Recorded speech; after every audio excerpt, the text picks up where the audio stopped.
Hello and welcome to Tell Me How You Did It.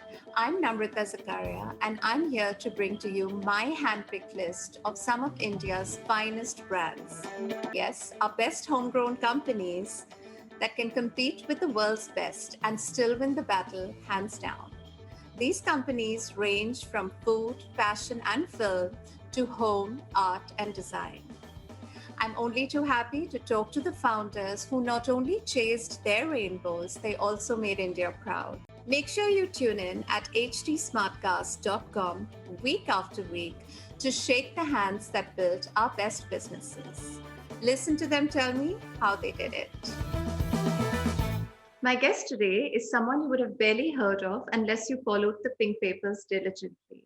But you most certainly would have heard of his company and even gaped at the gorgeousness it creates. Nibhrant Shah is the founder and CEO of Isprava Luxury Homes and now Nibhrant Stays. Along with his brother Viman, the two started reasonably small but with a very strong list of backers. In no time, Isprava has become synonymous with plushness and a world-class aesthetic. Nibhrant is here to tell us how his gamble has paid off. Welcome to Tell Me How You Did It, Nibhrant. It's wonderful to have you here.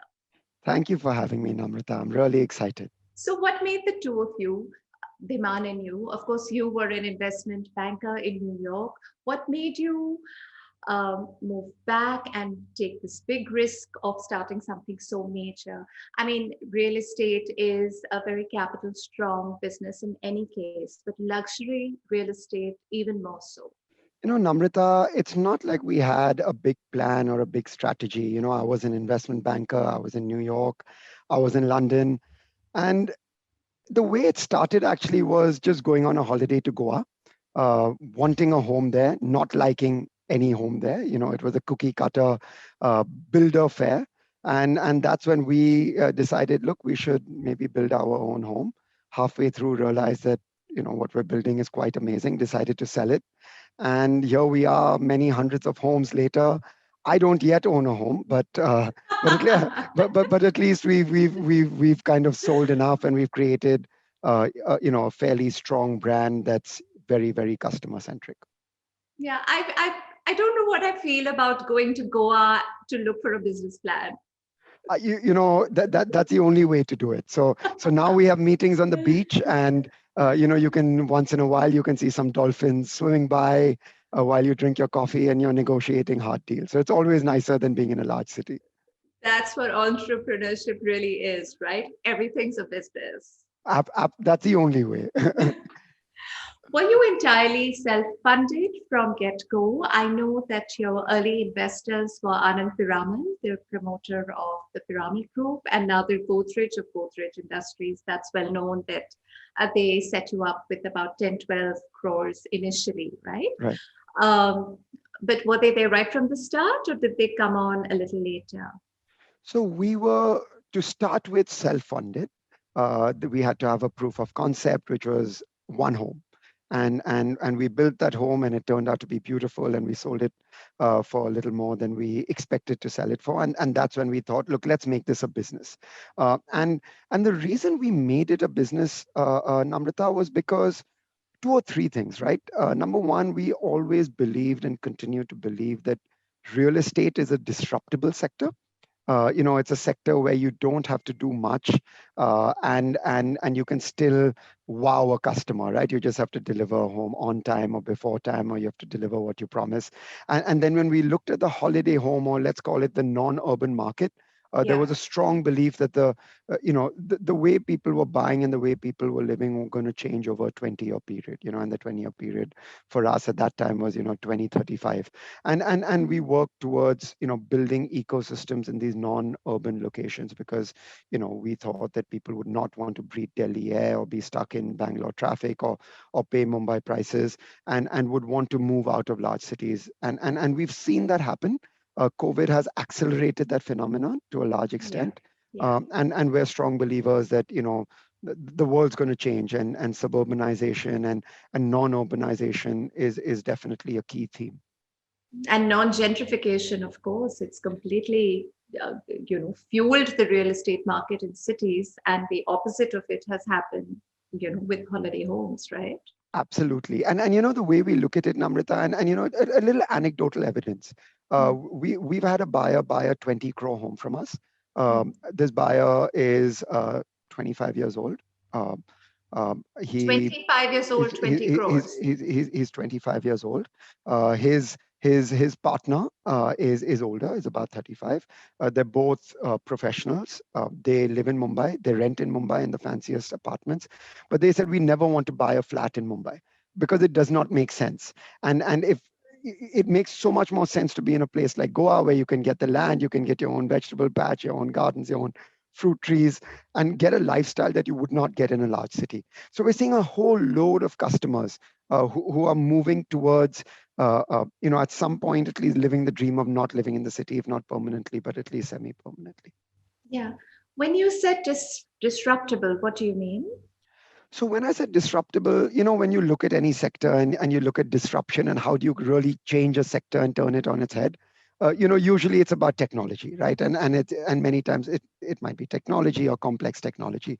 The way we looked at real estate and said, look, here's a sector that's almost been the same for hundreds of years. Not much has changed.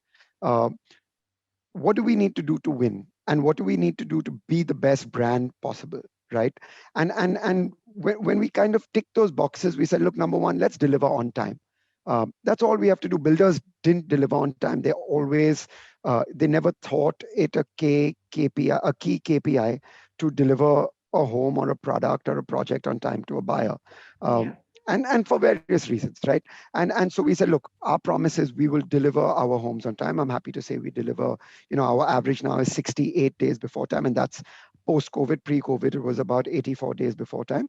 uh, we then said, look, let's just give.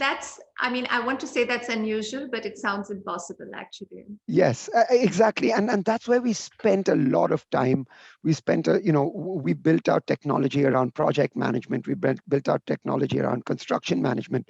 We built our technology around techniques of construction. So, if you take a 10,000 square foot house and we give you a product that's completely frictionless, right? So it's fully furnished down to, the wine glasses, the forks, the knives, the Netflix and everything.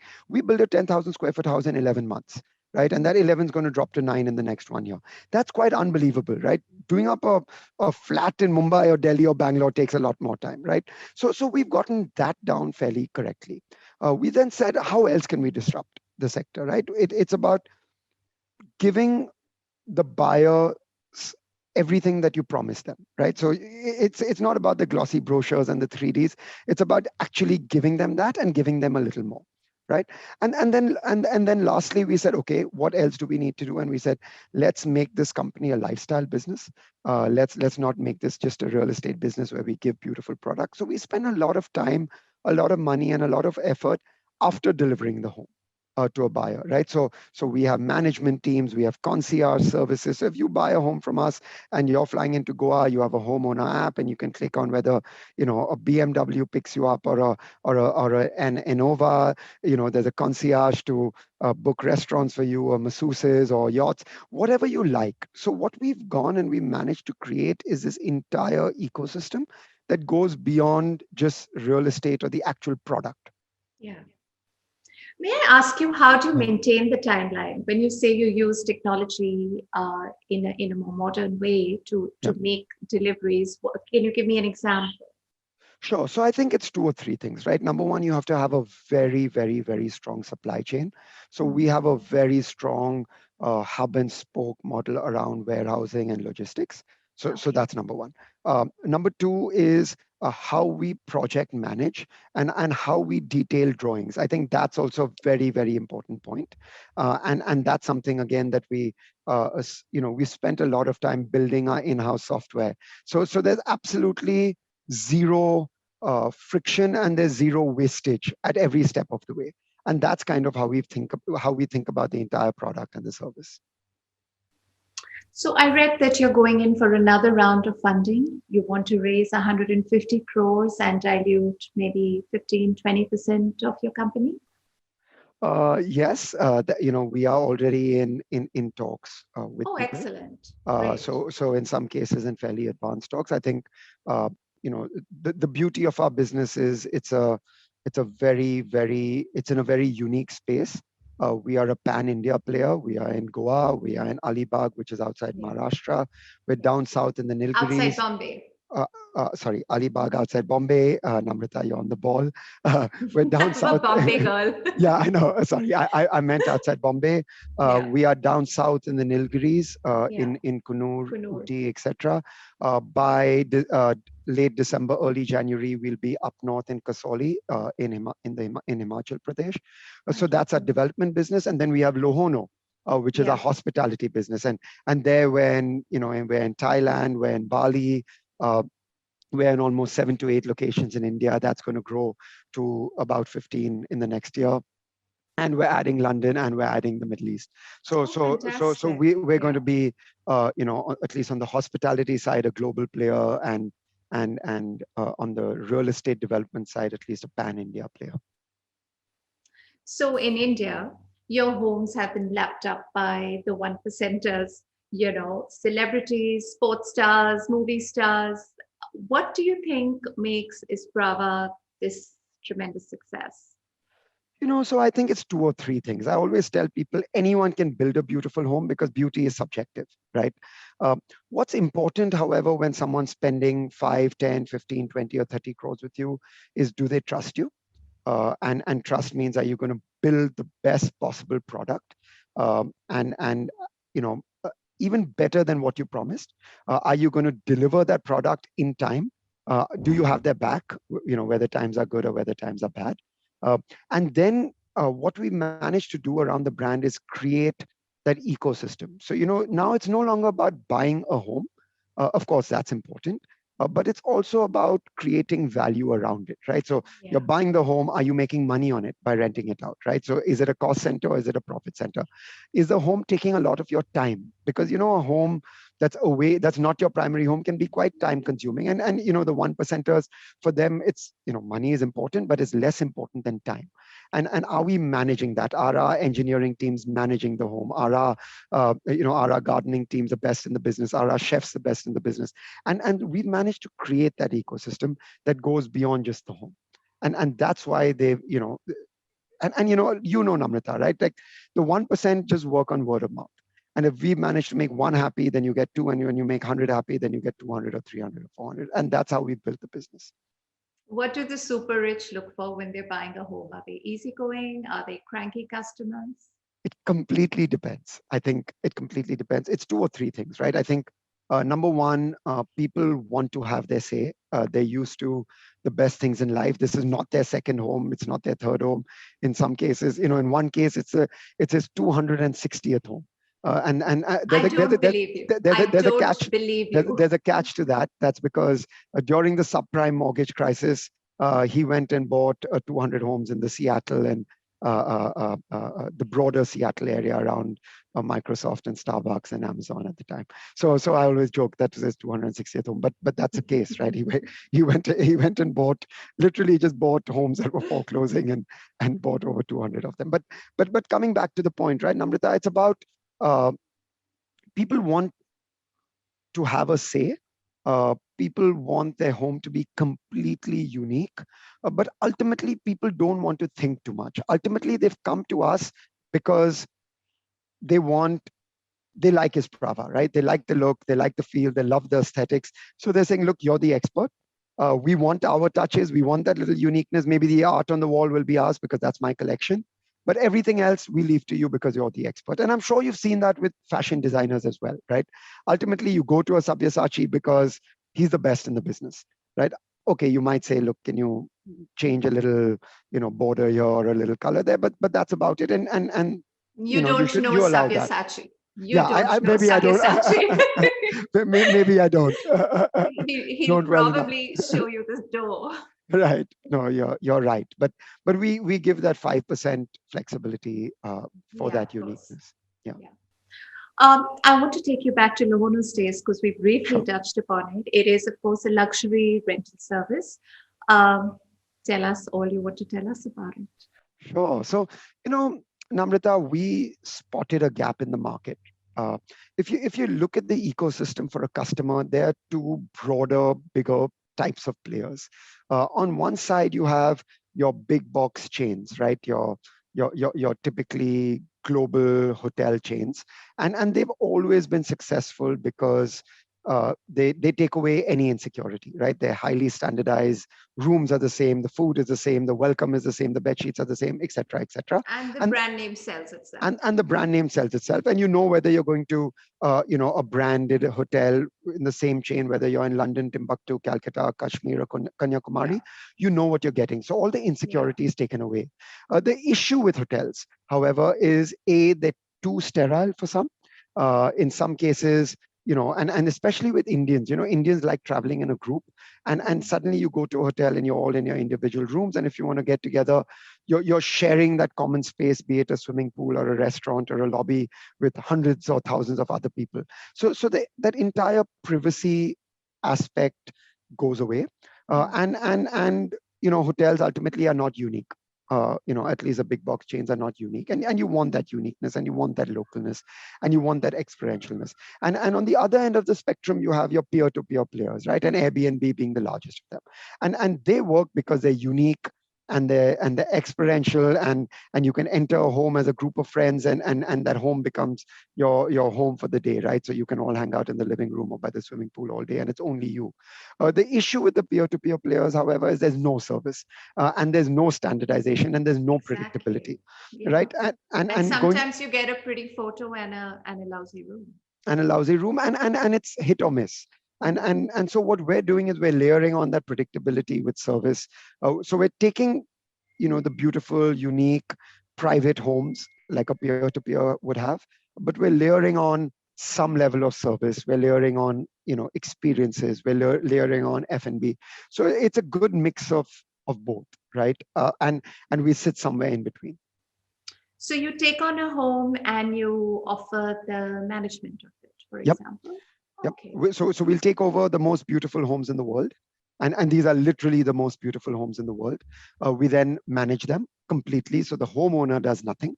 Uh, they get a check in the mail at the end of the month. We then rent it out, etc., etc., and the homeowner makes a lot of money. The home's in better shape than when they were running it. They spend no time on the home now in terms of having to manage it, maintain it, deal with the staff, etc., etc. And yep, and for a guest, it's like being in a hotel in a home, and you get all the fun stuff of the entire ecosystem, kind of packaged into one. Yeah. How has COVID changed the business? And I ask you this only because in your case, it's obviously for the better, and it's probably only in your case for the better. Yep. So COVID has changed the business for the better, and in certain cases for the worse. And I'll start with the worst. Raw material prices have gone up. Be it steel, be it cement, prices have gone up significantly. So building a home is now a lot more expensive than it was before COVID, right? And COVID may or may not have been the trigger for increase in raw material prices globally, but it's definitely been one of the catalysts, right? Uh, now coming to the better, I think on the Isprava side of the business, a lot more people are buying homes, right? You have people who now work for tech companies who say, you know what, I don't need to live in Bangalore anymore. I don't need to live in Pune anymore. Why should I? I can code out of anywhere, right? So we have so many buyers who are businessmen, working for tech companies or startup founders, trading their own books, finance guys who say, I don't need to go into office more than 3, 4, 5 times a month. So I'm going to live. Cricketers, a lot of cricketers, either ex and current cricketers who say, you know what, I'm anyway going to be traveling the globe, either as a commentator or as a, so why should I, live in a specific city, right? And this has taught me that I can live outside a specific city. So a lot more people buying homes, and interestingly enough, the super rich, Namrata, and I'm talking about the top, the Forbes top 50. What we saw with a lot of them, and I'm not only the top 50, even the top 10. What we've seen with a lot of them is they owned homes across the world, but they did not own a holiday home in India. And when COVID struck, they were stuck in Mumbai or stuck in Delhi or stuck in Bangalore or Hyderabad, and they did not have a holiday home that fit their lifestyle within India, because their holiday homes are, in Dubai, London, Miami, Singapore, maybe all of them. And Mhm. suddenly, so we are now building homes for, the top 5 families or the top 10 families. And these are, massive, massive homes, because they realize that the next time something like COVID happens, and it could be, a natural disaster, it could be a biological disaster like COVID, they Yeah. would want somewhere within India close to their primary residence that they Yeah. normally did not think they ever needed. So, Yeah. so that's also quite We interesting. we've also discovered the beauty of India, right? Since we We couldn't have. get out, we just traveled within India. And for me, I mean, I'm just gobsmacked at why I didn't do it more often earlier. Absolutely, and there's so many. We're going to be in Kashmir in the next 2 months, Oh, and when I say wonderful. we, I mean Lohono, and Yeah, the we'll be rentals. Yeah. the rental business, and so I've been spending a lot of time there, and the team's been spending, and it's unbelievable. It's Yeah. it's heaven on earth, and so be it Kashmir or be it you know most places, it's just beautiful, and there's so much to do, and it's unique. Yeah. What makes Isprava unique? Like, there are half a dozen companies catering to the luxury home Yeah. business, but according to you, how have you landed on top of this mountain? I think we did not in the early days, we and until today, I think our core philosophy, and I know this might sound cliched, is focus on the customer. And one of our investors and one of my advisors, Ajay Piramal, when I first started, told me, listen, at the end of the day, if you make a mistake or if you don't make a mistake, at least be willing to sort it out for the customer, because in the long term that will help hold you in good stead. And in the first home we built, and this anecdotal, but the first home we built, we made mistakes, right? I don't come from a real estate background, and we made mistakes, but we were willing to use our balance sheet to fix those mistakes, right? Be it a leakage, or be it something wrong with the roof, or be it something wrong with the furniture.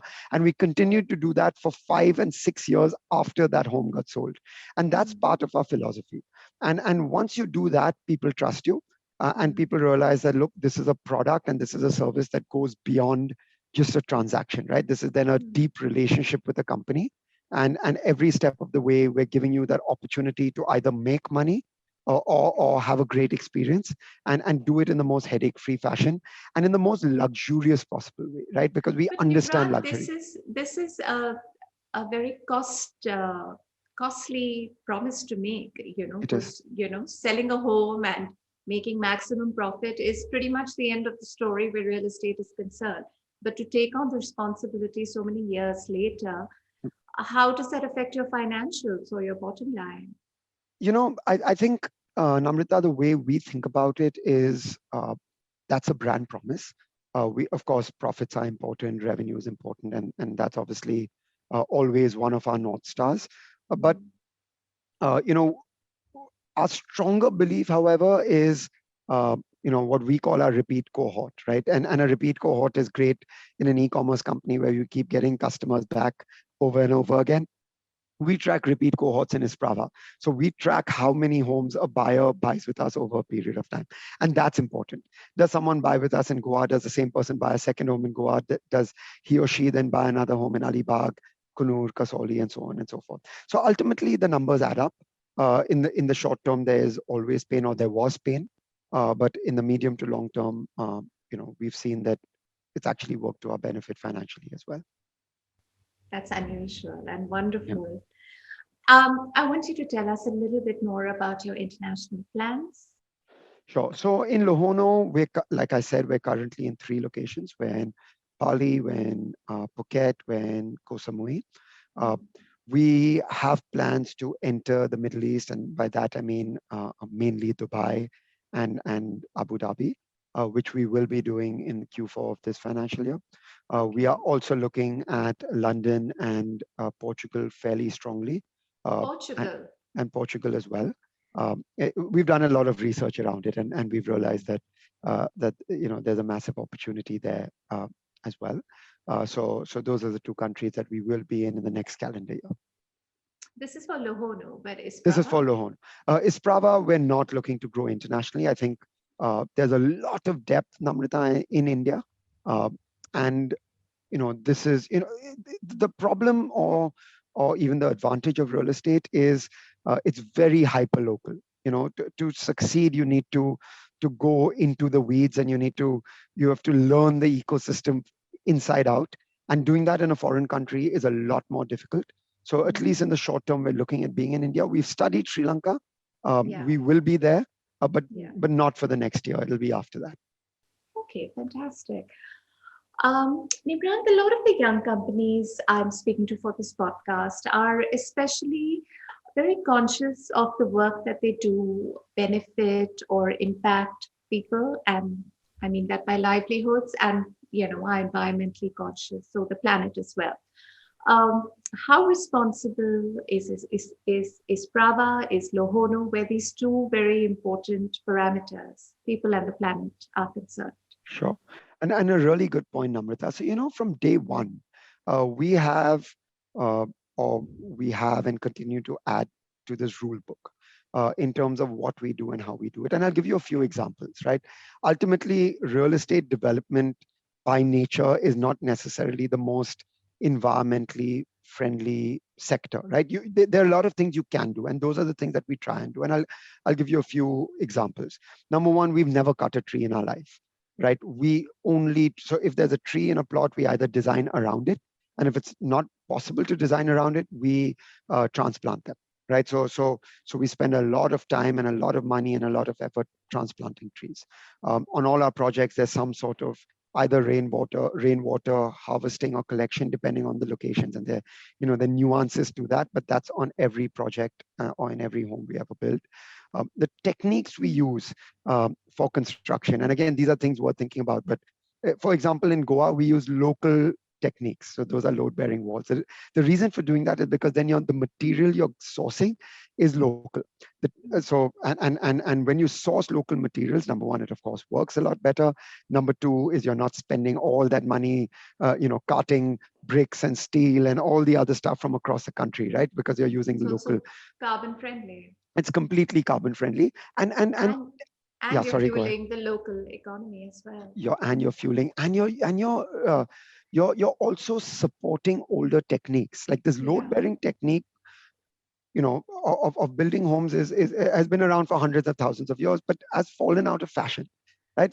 Because it's more expensive, and so we're just reviving that, right? I'll give you another example. Our doors and windows, we've taken, again, it's an internal pledge that 80% of our doors and windows will not be made, but will be recycled, upcycled, and reused. So we buy out old homes, old palaces, old you know British government structures, old, and we then so we buy out the entire structure. Like we will buy out a palace, for example, right? And we will repurpose the doors, we will repurpose the wood flooring. We buy out old ships, for example, for wooden flooring. Give me an example of a palace that you've bought and reused the doors. So the way it works, right, Namrata, is across Gujarat, Rajasthan, Madhya Pradesh, you have all these very, very, then, they're actually not even palaces, they're these mini Havelis. Havelis. These Yeah. mini Havelis where the owners have fallen on hard times. So the way we do it is we purchase these through auctions. So it's not a one-on-one transaction. We will, they will go to an agent, or an agent will then auction everything up, and we go out and buy them, right? But I'll give you an example. Boats, right? Large Yeah. ships. Large ships have used uh, wood, decking wood for ages, right? And Yeah. these are these are old Burma teak, etc. Yeah. So we buy them out and reuse them. So this is a pledge that 80% of the wood we use is recycled or upcycled. So we're not cutting more trees. And then talking about people, a lot of, and when you visit our homes, a lot of the techniques, materials, etc. we use are usually traditional crafts or traditional techniques, etc. Right? Artisan So created. artisan created. So we do something called IPS. IPS was actually a dead art till we kind of brought it alive and made it cool and made it What does it happening again. mean? IPS stands for Indian Pattern Stone. It's almost like that cement finish. Okay. Jeffrey Bawa uses a lot of it in Sri Lanka.